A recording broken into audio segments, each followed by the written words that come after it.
السلام عليكم ورحمة الله وبركاته. الحمد لله رب العالمين، والصلاة والسلام على سيد الأنبياء والمرسلين نبينا محمد وعلى آله وصحبه أجمعين، أما بعد. يقول الله سبحانه وتعالى: يا أيها الذين آمنوا اجتنبوا كثيرا من الظن إن بعض الظن إثم ولا تجسسوا ولا يغتب بعضكم بعضا. محترم و معزز حاضرین و حاضرات، الحمدللہ رمضان المبارک کا یہ بابرکت مہینہ ہمارے اوپر سایہ فگن ہے۔ اسی میں اپنے نفس کو نصیحت کرنے کے لیے کچھ بنیادی محاضرات اور دروس کا انتظام IGEOC کی جانب سے آپ کے لیے کیا گیا ہے۔ ان میں سے ایک حصہ آج کا بھی ہے۔ جیسے کہ عنوان کے حوالے سے ذکر کیا گیا کہ بدگمانی یہ برے اخلاق کا کیسا حصہ ہے، اس کے حوالے سے کچھ بنیادی باتیں انشاءاللہ تعالی آپ کے سامنے رکھی جائیں گی۔ بات اگر اخلاق کی کریں تو یہ بات ہم سب اچھی طریقے سے جانتے ہیں کہ مسلمان اپنے اخلاق سے پہچانا جاتا ہے، اور اگر کوئی آدمی ایسا مسلمان ہے جو عقیدے میں درست ہے اور عبادتوں میں بھی درست ہے لیکن اخلاق کا برا ہے، تو وہ ایسے درخت کے مانند ہے جو بڑا خوبصورت ہے مگر اس پر پھل نہیں لگتے۔ اور یاد رکھیے کہ یہ جو اخلاق ہیں یہ معاشرے کی ضرورت ہے، اس کے بغیر کوئی معاشرہ اسلامی بن ہی نہیں سکتا۔ بتائیے کہ عقیدے میں اچھے ہیں، عبادت میں اچھے ہیں، لیکن کوئی ایک دوسرے سے معمون نہیں ہے، کسی کا سامان کبھی بھی چوری ہو جاتا ہے، کوئی اپنے اہل خانہ پر محفوظ اور حفاظت محسوس نہیں کرتا ہے، نہ اس کی چیزیں محفوظ ہیں، نہ اس کی عزت محفوظ ہے، تو کیا کبھی ایسا معاشرہ اسلامی بن سکتا ہے؟ بلکہ آپ دیکھیں کہ جب بات اچھے اخلاق کی جائے تو یہ اچھے اخلاق دعوت کا سب سے بڑا وسیلہ اسلام میں ثابت ہوا ہے۔ اللہ کے نبی علیہ الصلوۃ والسلام نے اسی لیے کہ ایک مسلمان کو اپنے کردار کے طور پر داعی ہونا چاہیے تو اس کے اندر بلند اخلاق کا ہونا ضروری ہے، اس لیے اللہ کے نبی علیہ الصلوۃ والسلام نے بہت ساری حدیثوں کے اندر اخلاق کی بڑی اہمیت بیان کی، بلکہ آپ نے کہا کہ قیامت کے دن ایک مومن کے میزان اور ترازو میں سب سے زیادہ جو بھاری عمل ہوگا اس کے اچھے اخلاق ہوں گے، بلکہ آپ نے یہاں تک کہا کہ قیامت کے دن سب سے زیادہ جو مجھ سے قریب ہوگا وہ آدمی جس کے اچھے اخلاق ہوں گے۔ بلکہ ایک آدمی صرف اپنے اچھے اخلاق کی وجہ سے دن بھر روزہ رکھنے والے، رات بھر قیام کرنے والے آدمی کا ثواب لے جاتا ہے، اور آدمی کے ایمان کا کمال یہ اچھے اخلاق کے اندر ہے۔ اب اخلاق بھی دو طرح کے ہوتے ہیں، ایک وہ اخلاق جو اچھے ہیں، ایک اخلاق جو برے ہیں۔ آج جس برے اخلاق کا ہم ذکر کر رہے ہیں اس کو بدگمانی کہا گیا ہے۔ اللہ تبارک و تعالیٰ نے کہا: یا ایھا الذین آمنوا اجتنبوا کثیرا من الظن، کہ ایمان والو تم اکثر بدگمانیوں سے بچا کرو، اس لیے کہ بعض گمان یہ بڑا برا ہوتا ہے۔ تم جاسوسی نہ کرو، نہ کوئی مسلمان کسی ایک دوسرے کی غیبت کرے۔ محترم حاضرین، جب اس بدگمانی پر ہم توجہ دیتے ہیں تو یہ سمجھ میں آتے ہیں کہ یہ بدگمانی صرف ایک برا اخلاق نہیں ہے، بلکہ بدگمانی بہت سارے برے اخلاق کو پیدا کرنے کی جڑ اور وجہ بن جاتی ہے۔ بس اگر انسان کے دل میں بدگمانی آ جائے تو کتنی ساری برائیاں اس کے اندر آٹومیٹک آ جاتی ہیں۔ مثال کے طور پر جو آدمی مسلمانوں کے تئیں ہو، یا اللہ اس کے رسول کے تئیں ہو، یا اللہ کے فرشتوں کے تئیں ہو، جب بدگمان ہو جاتا ہے تو یہ بدگمانی سب سے پہلے اس کے اندر سارے برے اخلاق کو جمع کر دیتی ہے۔ جیسے مثال کے طور پر ایک آدمی جب دوسرے کسی سے بدگمان ہو جائے وہ اس سے جلنے لگتا ہے، اس سے حسد کرنے لگتا ہے، اس کے تعلق سے بغض اپنے دل میں رکھنے لگتا ہے۔ جب کوئی آدمی کسی سے بدگمان ہوتا ہے تو وہ اس کے پیچھے لگ جاتا ہے، اس کے عیب کو تلاش کرنے لگ جاتا ہے۔ بلکہ جو آدمی جس سے بدگمان ہو جاتا ہے صف میں ایک ساتھ مل کر کھڑا ہوگا مگر وہ اس پر بھروسہ نہیں کرے گا، وہ اس کے تعلق سے برا گمان رکھے گا، تو ایک مسلمان کا دوسرے مسلمان سے جو بھروسہ اور مضبوط تعلق ہو جانا چاہیے وہ اس بدگمانی کی وجہ سے کٹ جاتا ہے۔ بلکہ آپ یہ سمجھیں کہ دل تک شیطان کے پہنچنے کے راستوں میں سب سے بڑا راستہ نگاہ کے بعد یہ بدگمانی ہے۔ جب انسان کسی سے بدگمان ہوتا ہے تو اس کے بارے میں اپنی زبان کو لمبا کر دیتا ہے، اس کے حق کو ادا نہیں کرتا ہے، اسے حقارت کی نگاہ سے دیکھتا ہے، اپنی آپ کو بہتر اس کو کمتر سمجھنے لگتا ہے۔ آپ بتائیے کتنی ساری برائیاں ہیں جو صرف ایک بدگمانی کی وجہ سے انسان کے دل میں پیدا ہو جاتی ہیں۔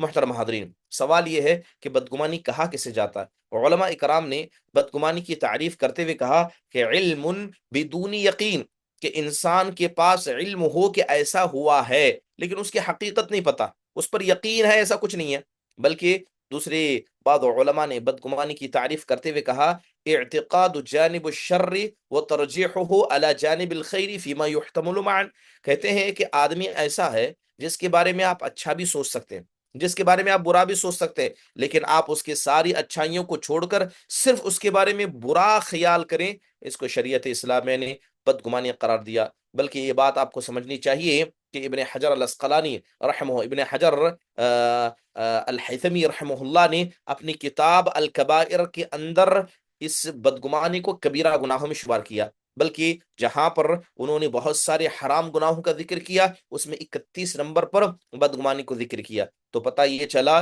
کہ اتفاقی طور پر یہ بدگمانی حرام ہے اور انسان کو اس سے بچ کر رہنا چاہیے۔ قرآن میں اللہ تعالیٰ نے اس بدگمانی کا تذکرہ کیا ہے۔ اللہ تعالیٰ نے ایک عظیم قصے کی طرف اشارہ کرتے ہوئے کہا کہ ان الذین جاءوا بالافک عصبۃ منکم لا تحسبوه شرا لکم بل هو خیر لکم۔ اللہ تعالیٰ ارشاد فرماتا ہے کہ یہ جو جھوٹا واقعہ انہوں نے گڑھ لیا ہے آپ اسے برا نہ سمجھیں، بلکہ یہ ایمان والوں کے لیے خیر ہے۔ اللہ نے اسی کے بعد والی آیتوں میں کہا لولا اذ سمعتموه ظن المؤمنون والمؤمنات بانفسهم خیرا وقالوا هذا افک مبین۔ اللہ نے کہا کہ جب ایمان والوں نے اس قصے کو سنا، اس جھوٹے واقعے کو سنا، تو انہوں نے اپنے بارے میں اچھا گمان کیوں نہیں کیا اور یہ کہا کہ یہ جھوٹا قصہ ہے۔ حقیقت میں یہ قصہ حضرت عائشہ رضی اللہ عنہا پر الزام لگانے والا ہے، جسے ہم اور آپ واقع افک کہتے ہیں۔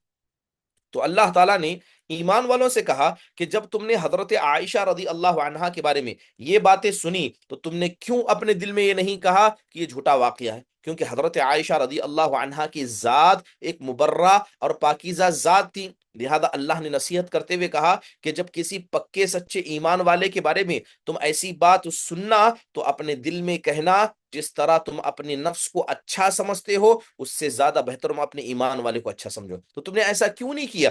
تم نے حضرت عائشہ کے بارے میں اچھا گمان دل میں کیوں نہیں پیدا کیا؟ تو پتہ یہ چلا کہ حضرت عائشہ رضی اللہ عنہا پر جب الزام لگایا گیا تھا تو یہ ایمان والوں کا کردار تھا کہ ان کے تعلق سے ادنا بدگمانی کو دل میں نہ رکھتے اور اچھا ہی سوچتے۔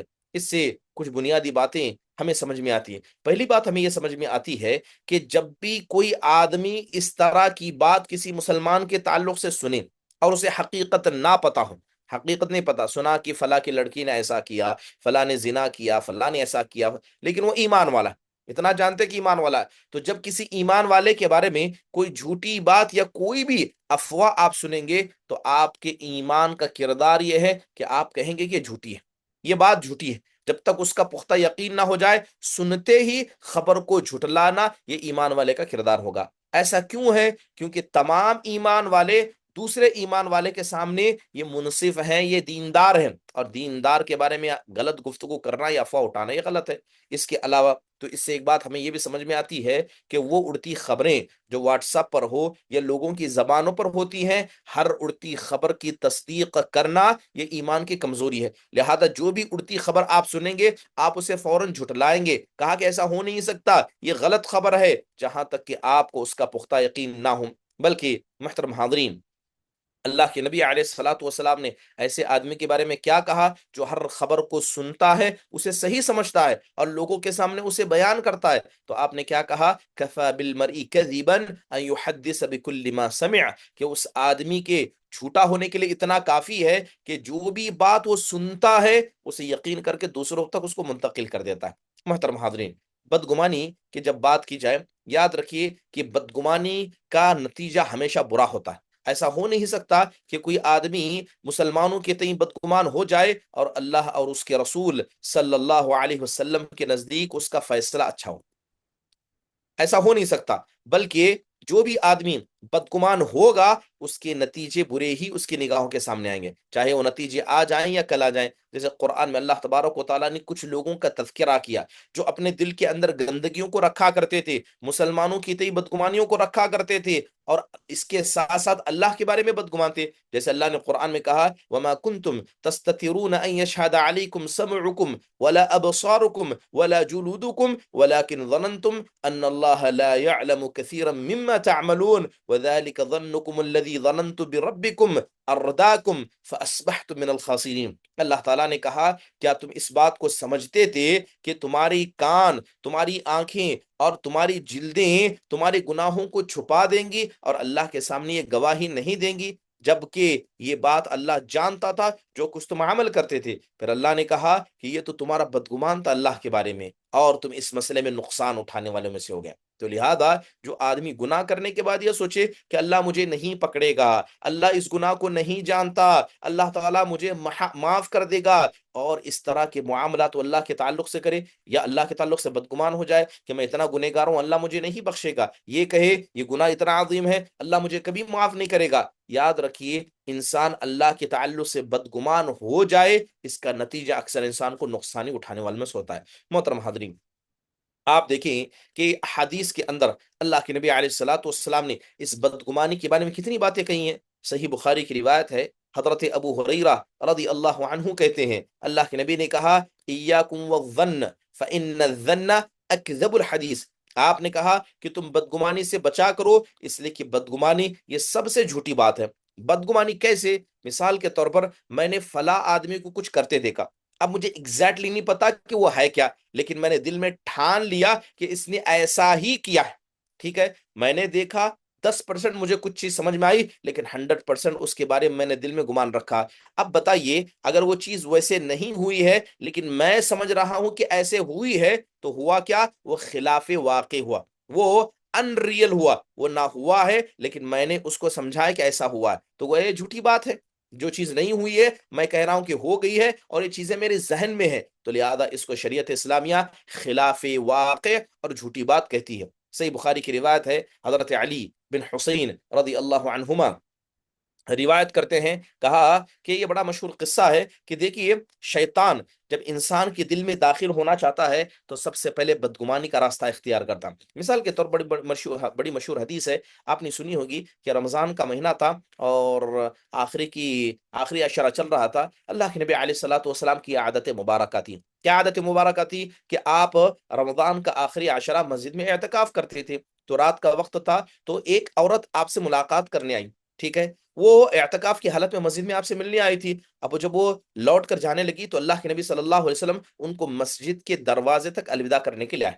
رات کا اندھیرا ہے، اللہ کے نبی ایک عورت کے ساتھ مسجد سے باہر نکل رہے، تو صحابہ اکرام مسجد کے باہر سے گزر رہے تھے، تو انہوں نے اللہ کے نبی کو دیکھا، آپ کے ساتھ ایک خاتون کو دیکھا، تو ان دونوں نے آپ کو سلام کیا، نگاہوں کو نیچے کیا، اور جتنی تیزی سے آ رہے تھے اس سے زیادہ اپنے قدموں کو تیز کر کے وہاں سے جانے لگے، گویا وہ اللہ کے نبی صلی اللہ علیہ وسلم کو دیکھ کر خاموشی سے نکلنے لگے۔ تو اللہ کے نبی علیہ الصلوۃ والسلام نے ان دونوں نوجوانوں سے کہا علی رسلکما، آپ نے کہا کہ جس آرام سے آ رہے تھے اسی آرام سے جاؤ، کس بات کی جلد بازی ہے؟ انہا صفیہ بنت حی، آپ نے کہا کہ یہ جو عورت میرے ساتھ ہے یہ کوئی غیر نہیں، یہ میری بیوی صفیہ بنت حی ہے۔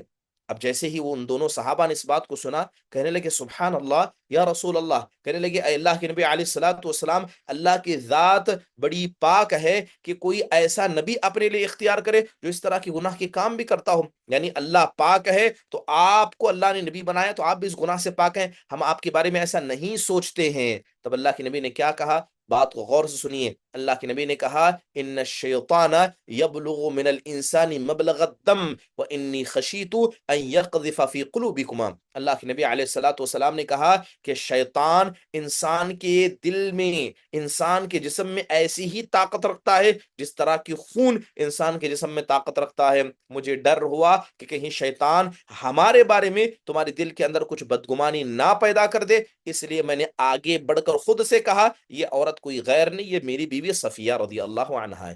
سبحان اللہ، انسان کا دل اگر ایسا ہو کہ انسان ہر چیز کو آنے دے، تو یہاں تک کہ شیطان اللہ اور اس کے رسول کے بارے میں بھی غلط چیزیں انسان کے دل میں ڈال دیتا ہے۔ اگر انسان اس کو نہ روکے، انسان کو روکنے کا عادی نہ ہو، روکنے کا اسے طریقہ نہ پتا ہو۔ اب یہ کون تھے؟ یہ صحابہ اکرام رضوان اللہ علیہ مجمعین تھے، اور سامنے کون تھے؟ جناب محمد الرسول اللہ صلی اللہ علیہ وسلم تھے۔ تو شیطان صحابہ کے دل میں اللہ کے نبی کے بارے میں بھی بدگمانی ڈال سکتا ہے، تو اس کے بعد کون کس کے بارے میں محفوظ ہے، آپ اس کا تصور کر سکتے ہیں۔ ابو داؤد شریف کے اندر ایک حدیث ہے جو حضرت ابو امامہ الباہلی رضی اللہ عنہ کی ہے، اس کے اندر خصوصی طور پر کن لوگوں کو بدگمان، کن لوگوں کے بارے میں نہیں ہونا چاہیے، اس کا تذکرہ کیا گیا۔ بلکہ اللہ کے نبی نے کہا ان الامیر اذا ابتغى الریبۃ فی الناس افسدهم، آپ نے کہا کہ ایک امیر، ایک قوم کا بڑا، ایک قوم کا ذمہ دار جب اپنے ماتحت لوگوں کے بارے میں بدگمان ہو جائے تو وہ فساد ہی مچائے گا، کوئی خیر کا کام نہیں کرے گا۔ قوم کا بڑا ہے، گھر کا بڑا ہے، جماعت و جمعیت کا بڑا ہے، اسی طرح خاندان کا بڑا آدمی ہے، محلے کا بڑا آدمی ہے، وقت کا عالم ہے، اگر وہ اپنے ماتحت لوگوں کے مسئلے میں بدگمان ہو جائے تو ان کی عزتوں کو اچھالے گا، ان کی برائی کرے گا، ان کے عیبوں کو لوگوں کے سامنے لا کر رکھے گا۔ تو اسی لیے خصوصی طور پر جو لوگ قوم کے بڑے ہوتے ہیں، جن کا اثر لوگوں میں چلتا ہے، ایسے لوگوں کو خصوصی طور پر اپنے دلوں کو کیا ہے، بدگمانی سے پاک رکھنا چاہیے۔ محترم حاضرین، یہ بدگمانی سلف صالحین کے نزدیک یہ کبیرہ گناہوں کے اعتبار سے تھی، اور سلف صالحین بڑا اس سے ڈرا کرتے۔ سنن الصالحین بڑی معروف کتابوں میں سے ہے، امام مالک رحمہ اللہ نے ابن عمر رضی اللہ عنہ سے قصہ منقول کیا ہے۔ ہاں، قصہ اس طرح ہے جو اس کتاب سنن الصالحین کے اندر بیان کیا گیا کہ ایک مرتبہ حضرت عبداللہ بن عمر رضی اللہ عنہ نے اپنا گھر بیچنے کا ارادہ کیا، ٹھیک ہے۔ اب دو نوجوان تھے، تو دو نوجوان سے کیا ہے، گفتگو ہوئی، اور یہ طے ہوا کہ فجر کے بعد حضرت عبداللہ بن عمر وہ گھر ہینڈ اوور کر دیں گے، ان کے حوالے کر دیں گے، جو ان کا سامان ہے اسے نکال کر رکھ دیا جائے گا، جو اس گھر سے تعلق رکھنے والا ہے اسے چھوڑ دیا جائے گا۔ اب یہ اتفاق ہو گیا، فجر کی نماز ہوئی، نماز ہونے کے بعد حضرت عبداللہ بن عمر ان دو تابعیوں کو لے کر آئے، اور لے کر آنے کے بعد جو گھر کا بالکل دروازہ تھا، دروازے کے بالکل سامنے بیٹھ گئے، اور کہا کہ جاؤ، یہ میرا سامان ہے، اسے نکال دو، یہ بقیہ تمہارا سامان ہے، تم لے لینا۔ اب وہ دونوں نوجوان جاتے ہیں، گھر کے اندر سامان نکال کر رکھ رہے ہیں، باہر رکھ رہے ہیں۔ اب اسی درمیان سورج اگنے لگا، کیونکہ کاروائی میں وقت لگتا ہے، تو دھیرے دھیرے سورج بڑھنے لگا۔ تو ان دونوں نوجوانوں نے دیکھا کہ حضرت عبداللہ بن عمر گھر کے چوکھٹ کے، گھر کے دروازے کے سامنے بیٹھے ہیں، اور پوری دھوپ حضرت عبداللہ بن عمر کو لگ رہی ہے۔ تو ان دونوں نوجوانوں نے حضرت عبداللہ بن عمر پر رحم کرتے ہوئے کہا، اے صحابی رسول، آپ جا کر سائے میں بیٹھ جائیں، جتنا آپ نے بتایا ہے اتنا ہی ہم لیں گے، نہ اس سے زیادہ لیں گے نہ اس سے کم لیں گے۔ آپ کیا ہے، یہاں نہ بیٹھے، یہ روشنی آپ کے چہرے کو لگ رہی ہے۔ تو حضرت عبداللہ بن عمر کہتے ہیں کہ میں یہاں بیٹھ کر دھوپ کو برداشت کروں، اور کیا ہو رہا ہے میں اپنی نگاہوں سے دیکھوں، یہ زیادہ بہتر ہے اس بات سے کہ میں جا کر سائے میں بیٹھوں اور شیطان آ کر میرے دل میں ڈال دے کہ ہو سکتا ہے انہوں نے زیادہ سامان لیا ہو سکتا ہے انہوں نے کم سامان لیا ہو، تو لہذا شیطان اس بات کو میرے دل میں ڈالے، اس سے زیادہ بہتر ہے کہ میں یہاں بیٹھ کر دھوپ کی تکلیف کو برداشت کروں۔ سبحان اللہ، کتنے پاک و صاف یہ دل تھے کہ یہ بدگمانی کے لیے موقع بھی نہیں دیتے تھے۔ اللہ معاف فرمائے، آج کے ہمارے لوگ بھروسے کے نام پر اتنے ایسے ایسے کام کرتے ہیں، دوست ہے، سگا رشتہ دار ہے، بھروسے کے نام پر قرضہ دے دیا، جبکہ اسلام نے کیا کہا کہ جب آپ کسی کو قرضہ دے تو آپ لکھا پڑھی کیا کریں۔ آپ بھروسے کے نام پر قرضہ دے دیتے ہیں، وہ جلدی ادا نہ کرے تو اس کے تعلق سے بدگمان ہو جاتے ہیں۔ یاد رکھیے، جب کوئی انسان لین دین کرتا ہے تو یہاں بات بھروسی کی نہیں، بات شرعی اصولوں کی آتی ہے، اور بہت سارے لوگ اس کو برا مانتے ہیں۔ کیا آپ مجھ سے پیسہ لے رہے ہیں، آپ مجھے لکھ کر دیجئے، کہتے ہیں اتنا بھی مجھ پر بھروسہ نہیں ہے، اتنا بھروسہ نہیں ہے تو مجھے پیسہ ہی مت دیجئے۔ سبحان اللہ، یعنی بہت سارے لوگ جذبات اور فیلنگ کی بنیاد پر تعامل کرتے ہیں۔ سوال یہ ہے کہ شریعت اسلامیہ نے جب کوئی معاملہ کرنے کا حکم دیا کہ اللہ نے اس کو لکھا پڑھی کرنے کا حکم نہیں دیا ہے؟ اللہ نے قرض لیتے وقت لکھا پڑھی کرنے کا حکم نہیں دیا؟ آپ اپنے سگے بھائی کو دیں، باپ اپنے بچوں کو قرض دے، لکھا پڑھی کیا کرے، اس میں دل صاف رہتے ہیں، شیطان کے داخل ہونے کا موقع نہیں ملتا ہے، اور سب سے اہم بات، دلوں کے اندر بدگمانیاں داخل نہیں ہوتی ہیں۔ اللہ معاف فرمائے، جذبات سے اسلام کے اصولوں کو نہیں طے کیا جاتا ہے بلکہ اسلام کے اصول طے کرتے ہیں کہ آپ کے جذبات کیسے ہونا چاہیے۔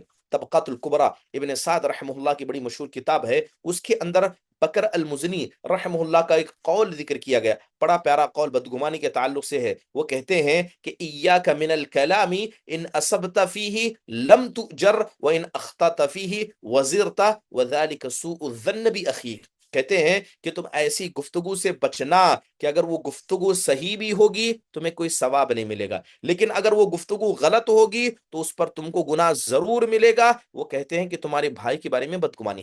اب مثال کے طور پر میں کسی آدمی کے تعلق سے بدگمان ہو گیا اور حقیقت میں وہ ویسا ہے بھی، تو یہ بتائیے کہ جب کسی کے بارے میں بدگمان ہوا اور حقیقت میں وہ ویسا ہے تو کیا اس کا ثواب مجھے ملنے والا ہے؟ کوئی ثواب اس کا مجھے ملنے والا نہیں۔ لیکن اگر وہ ویسا نہیں ہے جیسا میں نے سوچا ہے تب گناہ تو مجھے کنفرم ملنا ہے۔ تو ایسا کام جس کے کرنے میں کوئی ثواب نہیں لیکن غلط ہونے پر گناہ طے ہے، تو ایسے کام سے انسان کو بچنا چاہیے، اور وہ کام کیا ہے؟ بدگمانی ہے۔ روضۃ العقلاء کے اندر ابو حاتم ابن حبان رحمہ اللہ کا ایک قول منقول کیا گیا، وہ کہتے ہیں کہ العاقل يحسن الظن باخوانه وينفرد بغمومه واحزانه كما ان الجاهل يسيء الظن باخوانه ولا يفكر في جناياته واشجانه۔ بڑی پیاری بات کہتے ہیں کہ ایک عقل مند مومن، ایک عقل مند مسلمان کون ہوتا ہے؟ جو سب کے بارے میں، خصوصی طور پر اپنے مسلمان بھائیوں کے بارے میں اچھا سوچتا ہے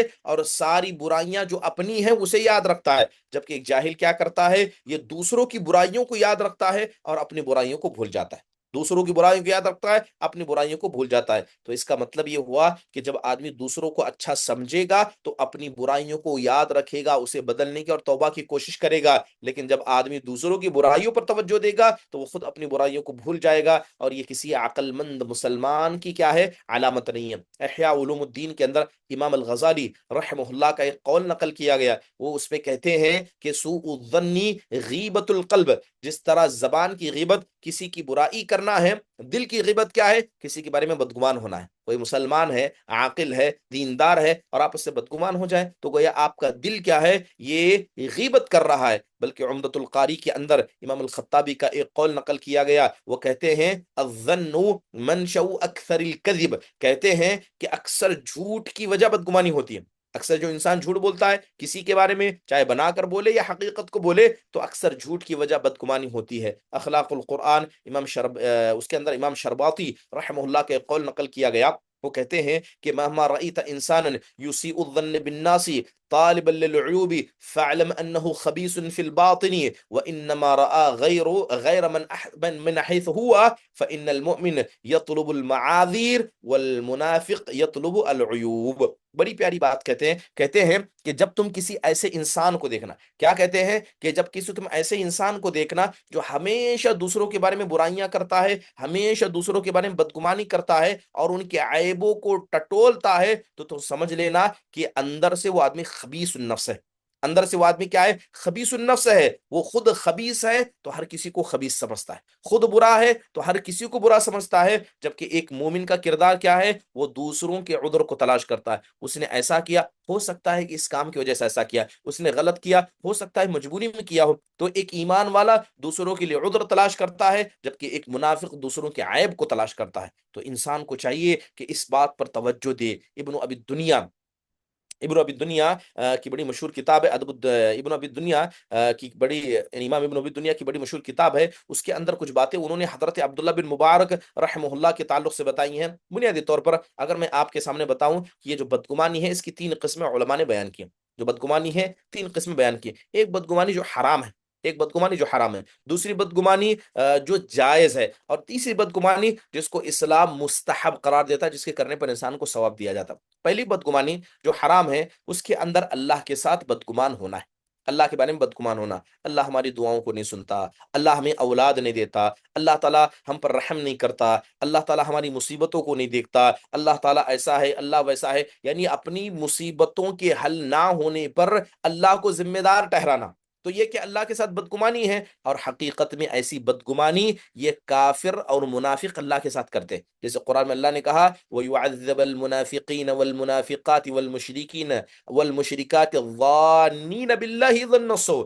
کہ اللہ تعالیٰ منافق مردوں کو، منافق عورتوں کو، مشرک مردوں کو، مشرک عورتوں کو اللہ عذاب دے گا، کیونکہ یہ اللہ کے ساتھ بدگمانی کیا کرتے تھے، اللہ کے ساتھ بدگمانی کیا کرتے تھے۔ اس کے علاوہ جناب محمد الرسول اللہ صلی اللہ علیہ وسلم کی شخصیت کے ساتھ اب بدگمانی کریں، اس کو اسلام حرام قرار دیتا ہے، یہ جائز نہیں ہے۔ اس کے علاوہ کوئی بھی مومن جو پاک ہے، جس کا کردار صاف ہے، جس کا ظاہر صاف ستھرا ہے، ایسے آدمی کے ساتھ بدگمانی یہ حرام ہے، اسلام اس بات کی اجازت ہمیں نہیں دیتا ہے۔ محترم حاضرین، بات اللہ کے ساتھ بدگمانی کی جائے، میں بھی جو ابن ابی الدنیا رحمہ اللہ کا قول حضرت عبداللہ بن مبارک رحمہ اللہ کے تعلق سے ذکر کرنا چاہ رہا تھا، وہ حقیقت میں اللہ کے ساتھ بدگمان ملتا۔ بڑا مشہور قصہ ہے کہ حضرت سفیان الثوری رحمہ اللہ علیہ، یہ استاد ہیں، کہتے ہیں کہ حضرت سفیان الثوری رحمہ اللہ کے پاس عبداللہ بن مبارک آئے، اور کیا دیکھتے ہیں کہ حضرت سفیان الثوری رحمہ اللہ علیہ نے اپنے دونوں گھٹنوں کو زمین پر رکھا تھا، اور آدھے کھڑے ہو کر اللہ سے دعا کر رہے تھے۔ عرفہ کا دن تھا تو لہذا دعا کر رہے تھے اور زور سے رو رہے تھے، ٹھیک ہے۔ جیسے ہی عبداللہ بن مبارک رحمہ اللہ علیہ پیچھے سے آئے، اپنے استاد کو اس حالت میں دعا کرتے ہوئے دیکھا اور روتے دیکھا، تو ان کو بھی برداشت نہیں ہوا، یہ بھی رونے لگ گئے، اور حضرت سفیان الثوری کو پتا چلا کہ پیچھے کوئی موجود ہے، تو انہوں نے اپنی جلدی سے دعا کو ختم کیا، پلٹ کر دیکھا تو ان کے شاگرد ابن مبارک تھے، تو کہا کہ ما شأنک، کہا کہ کیا مسئلہ ہے، کیوں یہاں آئے ہو؟ تو کہنے لگے کہ میں آپ سے ایک سوال پوچھنے آیا ہوں۔ عبداللہ بن مبارک نے سوال کرتے ہوئے کہا کہ من اسوأ هذه الجمع حالا، کہتے ہیں یہ بتائیے جو یہاں اتنی بڑی بھیڑ ہے، آپ کے نزدیک ان میں سب سے برا انسان کون ہے؟ کیا سوال کیا کہ جو اتنی بڑی بھیڑ یہاں پر موجود ہے، اللہ سے دعائیں کر رہے ہیں، عرفہ کے میدان میں ہیں، حج کی نیت سے آئے ہیں، ان میں سب سے برا آدمی کون ہے؟ تو حضرت سفیان الثوری کہتے ہیں الذی یظن ان اللہ لا یغفر لهم، کہتے ہیں کہ سب سے برا آدمی یہاں وہ ہے جو حج کے لیے آیا ہے، عرفہ کے میدان میں کھڑا ہے، دعا مانگ رہا ہے، مگر دل میں یہ سوچتا ہے کہ اللہ اسے معاف نہیں کرے گا، دل میں یہ تصور کرتا اللہ اسے نہیں بخشے گا، کہتے ہیں وہ سب سے برا انسان ہے ان ساری مجلسوں میں۔ سبحان اللہ، انسان کو کبھی اللہ سے بدگمان نہیں ہونا چاہیے، اللہ سے ہمیشہ انسان کو خیر کی امید رکھنی چاہیے، بلکہ حدیث قدسی ہے، اللہ خود کہتا ہے، اللہ کے نبی علیہ الصلوۃ والسلام نے کہا کہ انا عند ظن عبدی بی، کہ میرا بندہ میرے بارے میں جیسا گمان رکھتا ہے میں اس کے ساتھ ویسا ہی برتاؤ کرتا ہوں۔ آپ اللہ پر یہ اچھا گمان رکھیں کہ اللہ مجھے معاف کرے گا، میری ضرورت کو اللہ دے گا، جتنا آپ کا یقین اللہ کی ذات پر مضبوط ہوگا، اس یقین کے طور پر اللہ تبارک و تعالیٰ آپ کے ساتھ معاملہ کرے گا۔ محترم حاضرین، بنیادی طور پر بدگمانی کا آنا یہ کیا ہے؟ بہت سے بسا اوقات یہ شیطان کی وجہ سے ہوتا ہے۔ اب یہ بتائیے کہ بدگمانی سے بچا کیسے جائے؟ بدگمانی سے بچا کیسے جائے؟ اب بدگمانی سے بچنے کے کئی طریقے ہیں۔ سب سے پہلے اپنے دل کو آپ مومنوں کے بارے میں صاف ستھرا رکھیے، کسی کے بارے میں دل میں عیب رکھیے مت، کسی کے بارے میں برائی دل میں رکھیے مت۔ سب سے بہترین طریقہ ہے کہ اگر آپ کا دل پاک و صاف ہوگا، آپ بدگمانی سے بچ جائیں گے۔ تصور کریں حضرت یوسف علیہ الصلوۃ والسلام کو کہ بھائیوں نے کنویں میں پھینکا، ٹھیک ہے، باپ اور بیٹے کو جدا کیا، بھائی کے ساتھ حسد کیا، سب کیا، لیکن وہی بھائی جب نگاہوں کے سامنے آ گئے، مانگ رہے تھے، اور حضرت یوسف کے پاس پاور موجود تھا، تب اپنے بھائیوں سے کیا کہا؟ لا تثریب علیکم اليوم، کہا کہ جاؤ، تم پر کوئی قید نہیں، میں نے تم سب کو معاف کیا۔ سبحان اللہ، آپ کو نہیں لگتا کہ اس کے لیے کلیجہ انسان کے پاس چاہیے، اس کے لیے مضبوط جگر چاہیے، کہ جنہوں نے آپ کو قتل کرنے کا ارادہ کیا، بلکہ پورا کام کر دیا، کنویں میں پھینک دیا، سب کیا، آپ ان کو سیدھے سے معاف کر رہے ہیں، جبکہ آپ کے پاس بدلہ لینے کی طاقت ہے؟ اس کی وجہ ہے دل کی سلامتی۔ اگر انسان کا دل پاک و صاف ہو، وہ اپنے دشمن کو بھی معاف کرے گا۔ بھائیوں نے قتل کیا، مارنے کی کوشش کی، باپ بیٹے کو جدا کیا، مگر حضرت یوسف اس کے بعد بھی اپنے بھائیوں سے بدگمان نہیں ہوئے۔ غزوہ احد کے موقع پر دیکھیں، صحابہ اکرام رضوان اللہ علیہ مجمعین کو نقصان پہنچا، اللہ کے نبی کی پیشانی پھٹ گئی، آپ علیہ الصلوۃ والسلام کے دانت شہید ہو گئے، آپ کے گال میں چھید ہو گیا، یہ سب ہوا، لیکن کیا اللہ کے نبی نے مشرکین مکہ پر بد دعا کی؟ جنہوں نے آپ کو مارا، آپ نے ان سے کیا کہا؟ رب اغفر لی لقومی فانہم لا یعلمون، آپ نے ان کے لیے دعا کی، کہا کہ اے اللہ میری اس قوم کو معاف کرنا، یہ ہمیں نہیں جانتے، اس دین اسلام کو نہیں جانتے۔ محترم حاضرین، یہ بڑی عظیم بات ہے کہ آپ اپنے دل کو پاک و صاف رکھیں گے، انشاءاللہ تعالی بدگمانی سے آپ بچ جائیں گے۔ بدگمانی سے بچنا ایک اہم چیز یہ بھی ہے کہ انسان بدگمانی کے ذریعوں سے بچے۔ ایک تو نہ خود بدگمانی انسان کو کرنا چاہیے، اور دوسری اہم بات، جب انسان خود بدگمانی نہ کرے تو اس کے ساتھ ساتھ جو بدگمانی کے راستے بن سکتے ہیں ان سے بھی انسان کو دور رہنا چاہیے۔ اس لیے اللہ تبارک و تعالیٰ نے بہت سارے ایسے کام ہمیں کرنے سے منع کیا جو بدگمانی کا ریزن اور وجہ بن سکتے ہیں، ریزن وجہ بن سکتے ہیں۔ مثال کے طور پر ایک حدیث قرآن کی آیت کریمہ ہے، اللہ تعالیٰ نے ارشاد فرمایا کہ یا ایھا الذین آمنوا اذا تناجیتم فلا تتناجوا بالاثم والعدوان۔ آپ آداب گفتگو سکھایا اور کہا کہ جب تم آپس میں گفتگو کرو تو برائیوں کے بارے میں گفتگو نہ کیا کرو۔ مثال کے طور پر دو تین ساتھی ہیں، جب ملتے ہیں تو بری باتیں ہی کرتے ہیں، جب یہ آپس میں گھر جائیں گے تو بری باتوں کی وجہ سے ایک دوسرے کے بارے میں برا ہی گمان کریں گے، برا ہی گمان کریں گے۔ اس لیے بری باتوں کو انسان کو دوسروں کے سامنے نشر نہیں کرنا چاہیے، بلکہ ایک حدیث میں اللہ کے نبی نے ایک بات کہی، بات یہ تھی کہ جب تین ساتھی ایک جگہ کھڑے ہو تو دو الگ جا کر گفتگو نہ کریں، تیسرے کو چھوڑ کر دو الگ گفتگو نہ کرے، اس لیے کہ وہ تیسرے کے دل میں بدگمانی کو پیدا کر سکتا ہے۔ اللہ کے نبی نے صلی اللہ علیہ وسلم نے منع فرمایا۔ محترم حاضرین، اس کے علاوہ اللہ کے نبی علیہ الصلوۃ والسلام جنگ کے میدان میں تھے تو آپ علیہ الصلوۃ والسلام نے نماز کو کھڑا کیا، سارے نماز پڑھنے کے لیے کھڑے تھے، تو دو چار یا کچھ صحابہ کی جماعت کو آپ نے دیکھا کہ وہ دور کھڑے نماز نہیں پڑھ رہے ہیں، تو آپ علیہ الصلوۃ والسلام نے کہا ما منعکما ان تصلیان معنا، آپ نے کہا کہ کس چیز نے تم کو روکا ہے کہ تم ہمارے ساتھ نماز نہیں پڑھ رہے ہو؟ تو وہ کہنے لگے اللہ کے نبی ہم ابھی آپ کے پاس آئے ہیں اور ہم نماز پڑھ کر آئے، ہماری نماز ہو چکی ہے۔ تب اللہ کے نبی نے کیا کہا؟ لا تفعلوا، آپ نے کہا ایسا نہ کرنا، جب تم میں کا کوئی آدمی نماز پڑھ چکا ہو اور نہ مسجد میں ہو اور وہ امام کو نماز پڑھتا دیکھ لے تو اس کو چاہیے کہ وہ جماعت میں شریک ہو کر نماز پڑھ لے، وہ اس کے لیے نفل ہو جائے گی۔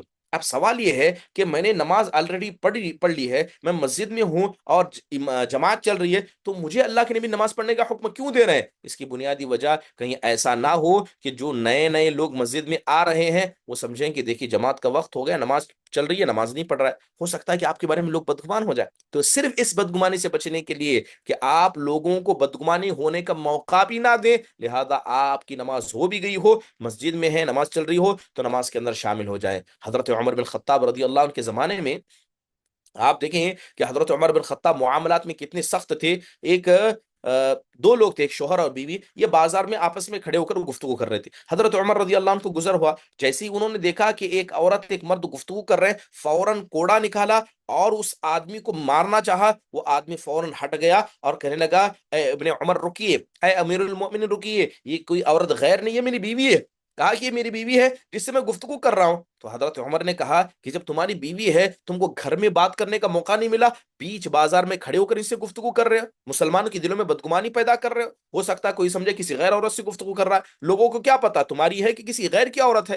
تو حضرت عمر نے غصہ کیا، ڈانٹا، بلکہ آپ دیکھیں کہ کتنی عظیم بات تھی کہ اس وقت کے دور میں اپنی بیوی سے بھی مارکیٹ میں گفتگو نہیں کی جاتی تھی، یا اس کے ساتھ گھوما پھرا نہیں جاتا تھا، کیونکہ کہیں بدگمانی کا خطرہ نہ ہو۔ محترم حاضرین، جب انسان کیا ہے ایسے راستوں سے بھی بچتا ہے جہاں بدگمانی کا خطرہ بھی ہو، یقیناً کیا ہے انسان بدگمانی سے بچ جاتا ہے۔ محترم حاضرین، آپ اگر بدگمانی سے بچنا چاہتے ہیں، سب کے بارے میں اچھا سوچا کیجیے، کچھ برائی پتا بھی چلے شیطان کی پناہ مانگے، اس کو نکال دے، اچھا سوچا کرے، اسلامی اخوت کو مضبوط کیا کریں۔ اس کے علاوہ جب بھی کوئی بات آپ تک پہنچے فوراً یقین نہیں کرنا، یہاں تک کہ تحقیق کر لینا، اور جب بھی کوئی بات پہنچے، جب معاملے سے آپ کو فرق نہیں پڑتا ہے تو اس کے مسئلے میں انسان کو پڑھنا ہی نہیں چاہیے۔ کسی نے کہا کہ ایسا ایسا ہوا ہے، اس معاملے سے آپ کو فرق پڑتا ہے تو جائیے حقیقت معلوم کیجیے، اگر نہیں فرق پڑتا ہے تو اس کو سنیے بھی مت، اس کے قریب مت جائیے۔ اس کے علاوہ بدگمانے سے بچنے کا طریقہ یہ ہے کہ انسان اپنے اچھے ساتھیوں کا اختیار کرے۔ المرء علی دین خلیلہ، کہ آدمی اپنے دوست کے دین پر ہوتا ہے، اور خصوصی طور پر انسان کی مینٹالٹی یا اس کا مزاج اپنے دوستوں کی وجہ سے بدلتا ہے۔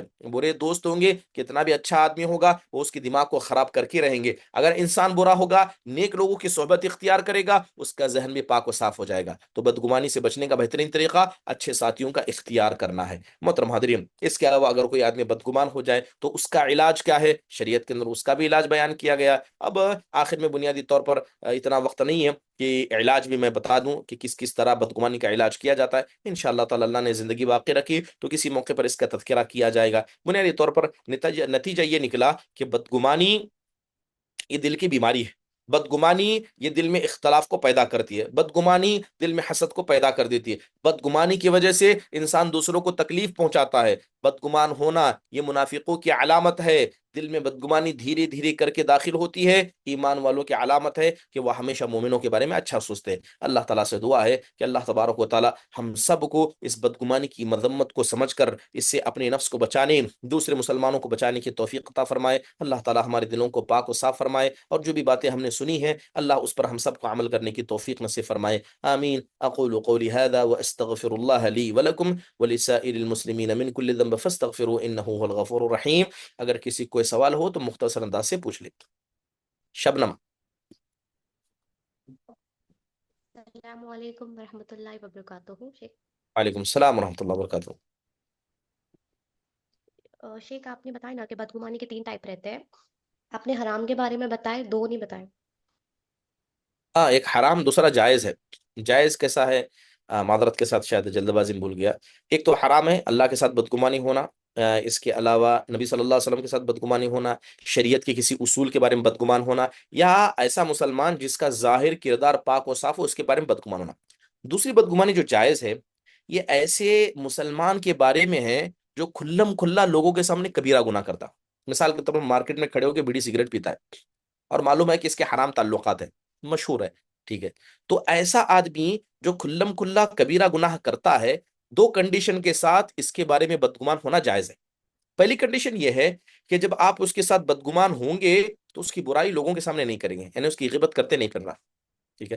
دوسری شرط یہ ہے کہ جب وہ سامنے آئے گا تو اس کے ساتھ بیڈ بیہیویئر نہیں کریں گے، اچھا بیہیویئر کرنا، ایک عام مسلمان کے ساتھ جیسا کرتے ویسا کرنا، ایسا نہیں کہ اس کی گناہ کی سزا ہم دینے لگ جائیں۔ تو اگر یہ 2 کنڈیشن فلفل ہوتی ہے تو انسان ایسے آدمی کے بارے میں جو کھلم کھلا علی الاعلان کبیرہ گناہ کرتا ہے اس کے بارے میں بدگمان ہو سکتے ہیں، یہ جائز بدگمانی ہے۔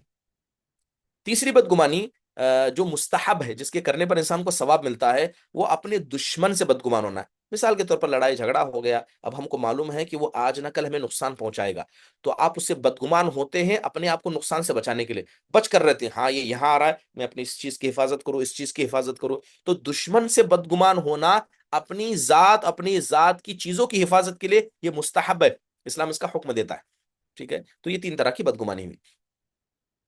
بات واضح ہے انشاءاللہ تعالی؟ جی شیخ، جزاک اللہ خیر۔ حیاک اللہ، مرحبا۔